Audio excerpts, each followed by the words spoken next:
অনেক বছর পর খাবো টাকি ভর্তা, হঠাৎ ইচ্ছে হইল। সত্যি কিন্তু অনেক বছর, এই তো 3-4 বছর পরে বাটা করে খাবো। দেখি শিলফাটায় বাটার যে একটা স্বাদ, খোলায় টাইলে নাকি আরো মজা হয়, কিন্তু ওই ধরনের আমার নাই।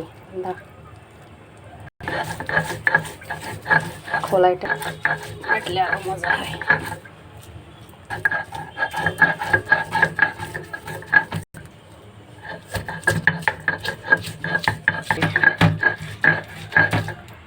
পেঁয়াজটা একটু গোটা গোটা রাখলে এগুলো দাঁতের নিচে একটু পড়লে বেশি ভালো লাগে। অনেকে তো হচ্ছে পেঁয়াজটা আলাদা করে দেয়, কিন্তু বহুত বছর পর টাকি ভর্তা দেখতেই কত সুন্দর লাগে, তাই না? বিশ্বাস করেন এত মজা হয়েছে, পাটায় রাখি আমি একটু খেয়ে ফেলছি।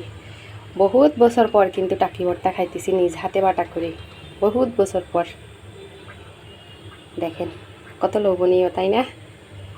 কে কে খাবেন চলে আসিয়েন। টাকি মাছ আরও আছে, ফ্রিজে রেখে দিছি।